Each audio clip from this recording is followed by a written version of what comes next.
안녕하십니까? 키워드로 읽는 마가복음입니다. 마가복음과 관련된 핵심 단어들을 통해 마가복음의 중심 주제들과 내용을 살펴보도록 하겠습니다. 첫 번째 단어는 바로 마가입니다. 우리가 가지고 있는 신약성경 두 번째 책인 마가복음은 마가가 기록했다고 교회 전승이 증언하고 있습니다. 가장 오래된 증언은 소아시아 리쿠스시에 있는 히에라폴리스의 주교 파피아스의 것으로 기록 연대가 주후 80년부터 130년으로 알려진 그의 책 The Exposition of the Logia of the Lord에서 파피아스는 이렇게 말합니다. 그리고 이는 장로가 말한 것입니다. 마가는 베드로의 통역관이 되어 그가 기억한 모든 것을 정확히 기술했습니다. 비록 연대기적 순서를 따르지는 않았지만 그것들은 주님에 의해 말해지고 행해진 것입니다. 이러한 증언은 후에 다른 교부들에게 영향을 주어 이레니우스와 알렉산드리아의 클레멘트 역시 마가복음 저자를 마가로 밝힙니다. 교부들의 주장대로 마가가 베드로의 통역관이었다면 그는 베드로를 통해 예수님의 생애에 대한 정보를 직접 들을 수 있었을 것입니다. 실제로 베드로전서 5장 13절을 보면 마가가 베드로의 아들로 소개되고 있습니다. 이것으로 두 사람의 관계는 굉장히 친밀했음을 알 수 있습니다. 많은 학자들은 마가복음 저작 시기를 주 70년을 기준으로 그 이전에 쓰여진 것으로 봅니다. 마가복음 13장 14절에서 예수님은 멸망에 가증한 것이 서지 못할 것에 선 것을 보거든 읽는 자는 깨달을진저 그때의 유대에 있는 자들은 산으로 도망할지어다 라고 말씀하시죠. 이런 예언은 유대에 있는 사람이 여전히 도망할 가능성이 열려있는 시대에 살고 있음을 암시합니다. 그렇기에 주 70년 로마에 포위되기 이전에 마가복음이 써진 것을 알 수 있습니다. 두 번째 키워드는 이방인 그리스도인입니다. 많은 학자들은 마가복음이 로마의 이방인, 그리스도인들을 향해 보내진 것이라 주장을 합니다. 복음서 안에 아람어나 여러 표현들이 헬라어로 번역된 사실은 이 복음서 수신자가 비유대인일 가능성을 뒷받침해 줍니다. 보아너게, 달리다굼, 고르반, 에바다, 바디메오, 아바, 골고다, 엘리 엘리 라마 사박다니 바로 그것이 이러한 예들입니다. 또 복음서 안에 로마적 색채가 나타나는데요.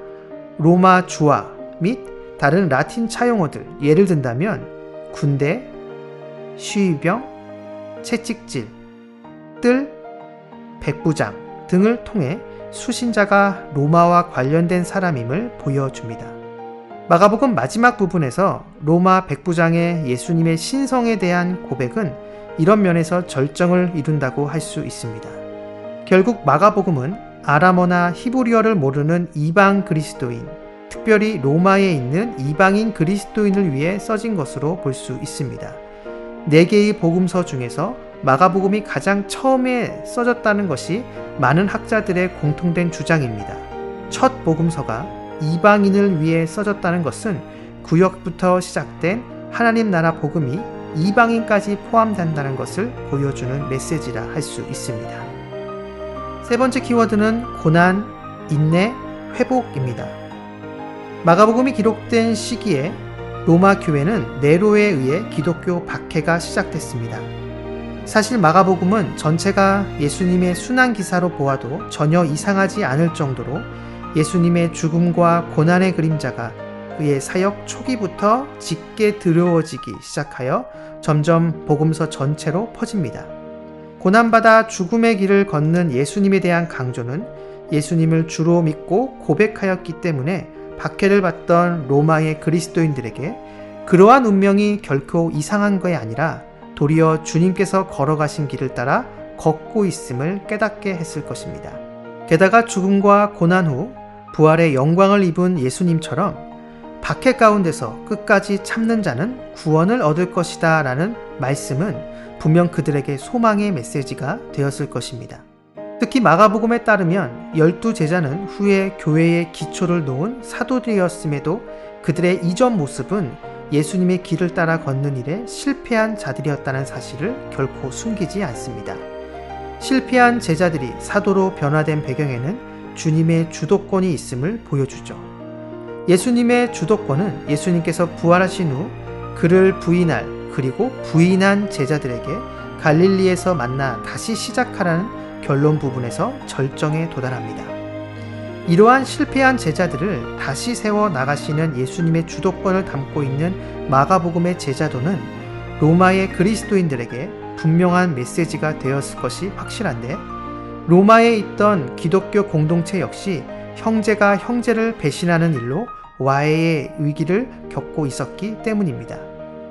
이러한 상황에 처했던 로마 교회의 실패한 제자를 사도로 바꾸신 예수님의 반전 이야기는 한 세대 전에 일어난 과거 사건이지만 지금 그들의 공동체에 재현되어야 할, 그리고 재현될 수 있는 이야기라는 믿음을 가지게 했을 것입니다.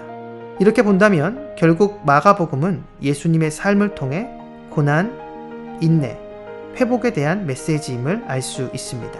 마가복음의 문학적인 구조는 그림과 같은 교차 배열 구조로 볼 수 있습니다.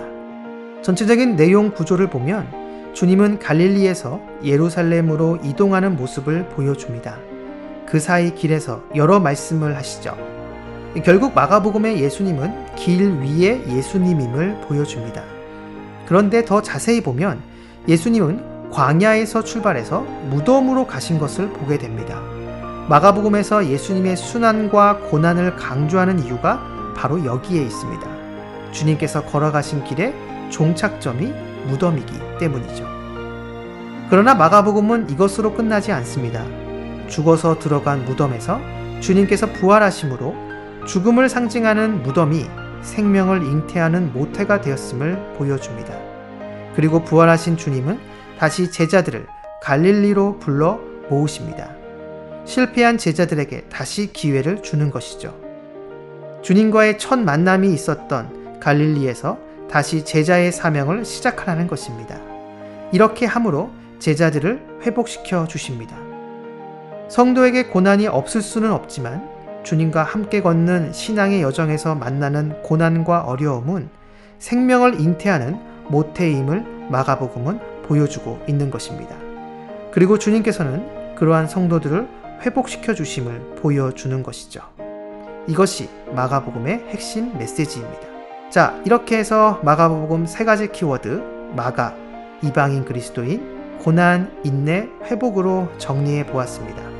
감사합니다. 동네쌤의 줄 성경 개관 시리즈 다음 영상에서 또 뵙겠습니다. 평안한 하루 되세요.